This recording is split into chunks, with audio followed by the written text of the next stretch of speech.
Hi guys, I'm Shmee, hello and welcome back to the channel where you join me today visiting Novitec, where as always we are surrounded by some amazing cars. I've driven over here in my SLS Black Series to come and check out these two. The two Spofec cars, the Spofec Cullinan Overdose, their wide body crazy Rolls-Royce Cullinan, and then behind it the package as well for the new Phantom 8.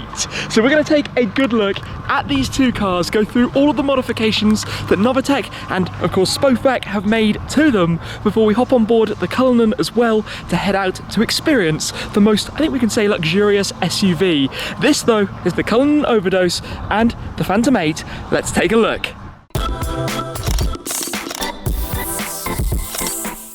We shall walk around both of these then to go through them in detail. I think we'll come over to the Phantom in a moment, but starting off then with the Cullinan Overdose. Now it is branded as Spofec. Spofec, if you haven't come across it before, is Novitec's shortening for the Spirit of Ecstasy. The first two letters of each, the Spirit of Ecstasy, worn on the bonnet of Rolls-Royce models. Quite a clever name. Overdose is the name they give for their insane wide body packages. This car is 10 centimeters wider than standard on the front axle, 12 centimeters wider than standard on the rear axle, and follows on from some of their projects that they've done before, the likes of the N-Largos on the Ferraris and also the Lamborghinis. Novitec have a few different brands: Novitec Rosso, Novitec Dorado and Spofec. The Cullinan Overdose then is not limited by number, but let me take you around and go through some of the details. It is sitting on gigantic 24-inch wheels. You've got the Rolls-Royce centres as well worn here, and it's also sitting lower. It has an adjustable suspension, sits 40 millimeters lower than the standard car, although still has the variable different stages and will automatically raise when you go to a faster speed. As we come around though, you'll notice it's about the wide body kit that it wears, those gigantic arches that stick out, and quite an interesting thing that they actually had to do here, because don't forget, Rolls-Royce rear doors open towards the back, suicide rear doors, which means adding a wide body package isn't so easy. Let me show you how this opens. Back like that, we're inside. Like I've mentioned, it is a land of luxury, a fantastic place inside any Rolls-Royce, but particularly here inside the Cullinan.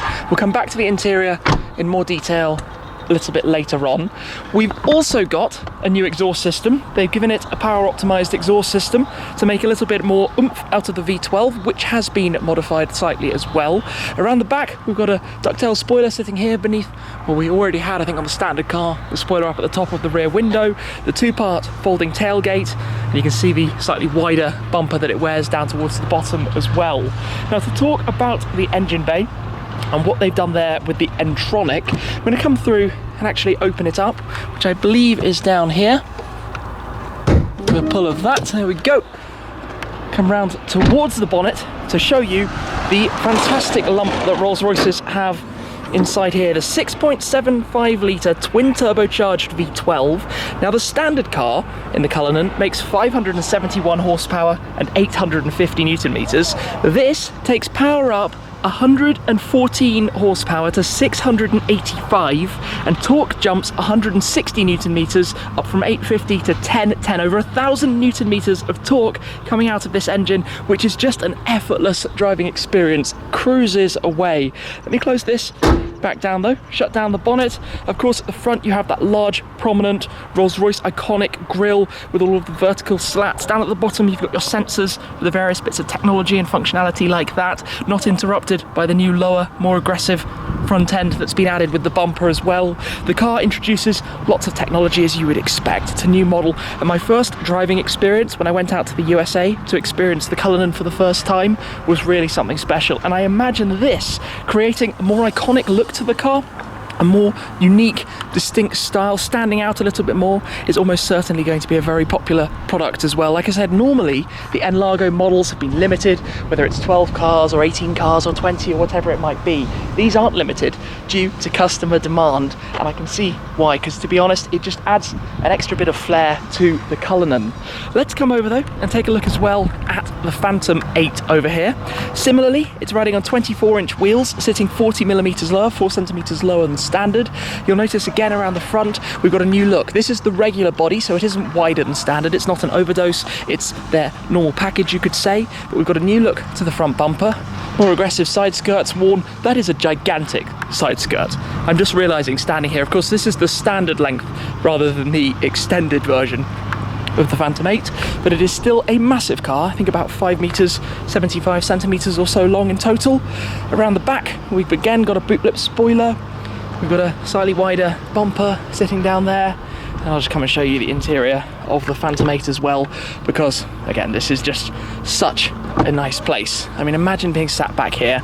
Of course, in the front, you've got the gallery, that beautiful element on the dashboard on the passenger side where you can customize exactly what you've got there. I'm going to close the doors with a little swipe of the door handle and away it goes. Always love seeing that. And the front one you can do as well. It's more of a press. And it self-closes. Motorized doors, you've also got the buttons on the inside. Love that. So, Cullinan, let's come around, show you the interior. We'll get it started up as well. So from the driver's side, this time to take a seat on board here. Luxury everywhere you look, finest materials, these deep carpets, such a nice thing about Rolls-Royces. Right, let me climb on board, carefully does it. It's all still quite traditional in terms of the feel, the fit and finish, the dials, the toggles, everything that you can touch and interact with. But then against that, it's also got all of the technology as well. The start button lies over here, just had to look around for it for a moment. Into life it comes then. I mean, you can hear the V12. It's still, of course, not the loudest, but you do actually hear it. I will save it until the car is a little bit warmer before doing anything silly with it. But inside here, it's everything, you know, all of the touches, nice soft headrests, lovely glass roof, all the metal pieces that you see everywhere, everything that looks like it should feel good, does feel good, even if it might be, you know, slightly more old school in its styling. There's a lot of space through to the back, and I can tell you when you're driving inside here, it is a very nice driving experience as well. The button to close the doors, even things like the little Spirit of Ecstasy that you have there on the door panel. So let's actually hop into the passenger side and go out for a short little experience. Into life. So we need to lift it up, which takes just a moment. You can see the suspension starting to lift actually at the back. That will raise it quite substantially, which of course will help get out over the bumps. I will climb on board then, and in a second we will head on out. I was nearly going to pull a door handle. You do have a grab up on the top if you want, or of course you can press the button. Perfect. I can tell you this bump, which we just cruise over as if it's almost nothing, is much bigger when you're in a car that's much lower and more aggressive. This is just comfortable and already oozes and wafts along. There aren't many driving experiences that are as comfortable, serene, peaceful and gentle than being on board something like this. The Rolls-Royce Cullinan just oozes along. Being sat up high gives a great view. It's so quiet and peaceful inside here. The only noise is really that coming from having the cooled seats turned on, which obviously on a day like today is quite welcome. It's also quite warm outside. You can hear a gentle hum of the V12, but it's not overpowering or particularly aggressive in the background. And then at the end of the day, oh, there we go, we can hear some of it now. This is a car with 685 horsepower and 1,000 Newton meters of torque. And for a slightly different perspective, we can head out onto the Autobahn as well, because of course we are in Germany, de-restricted Autobahns, and in a car with ample power. It'll be interesting to hear a little bit more of the V12 as well.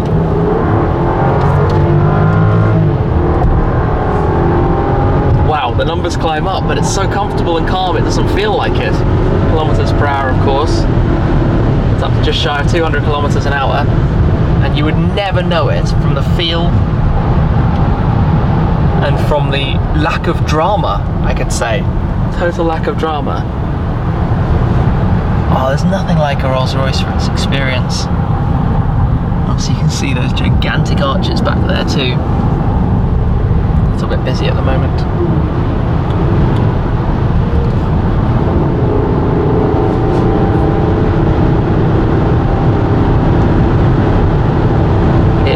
No problem building up the numbers very, very quickly.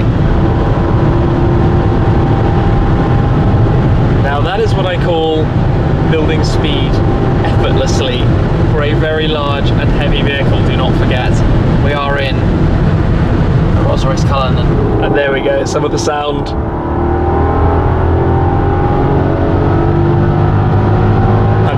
Kilometers, 170, 180, 190, 200.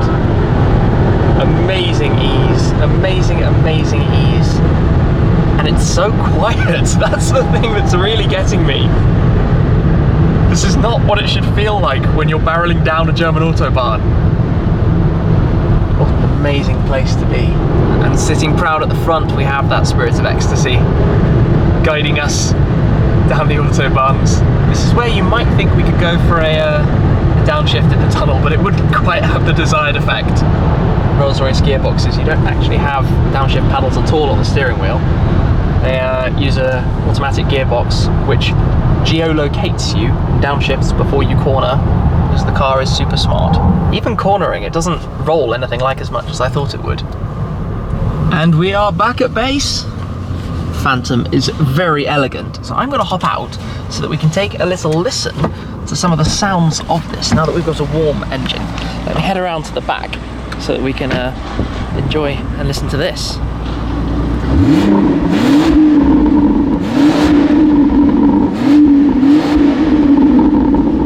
The burbles that you get there. Oh, there we go, exhaust valves open.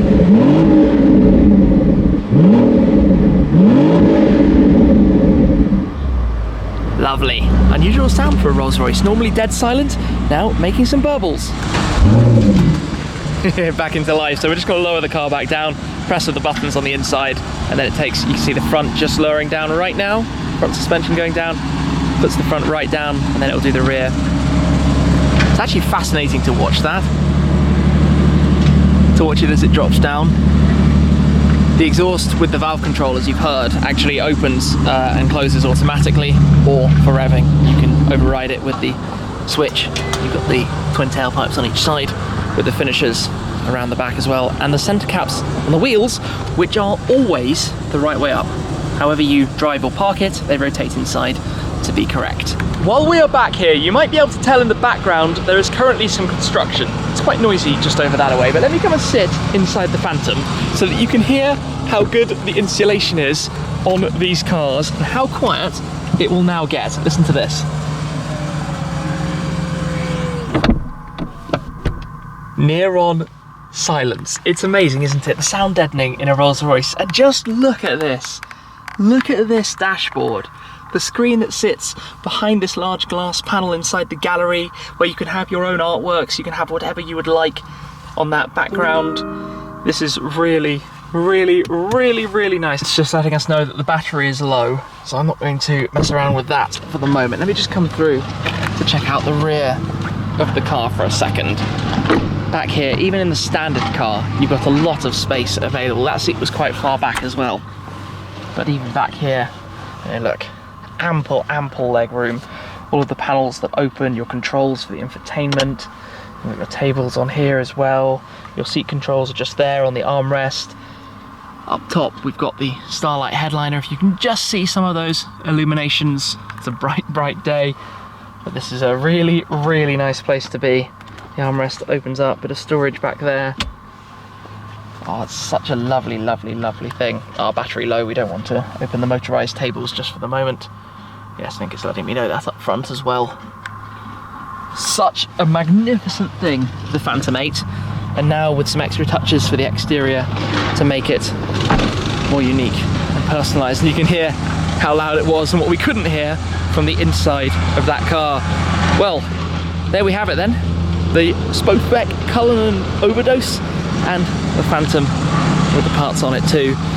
This is, well, like I said earlier, it's a more unique take on a Rolls-Royce Cullinan, an opportunity to have something a bit more distinct, a bit more dramatic, a bit more visually stimulating and exciting, while also adding a touch more noise as well.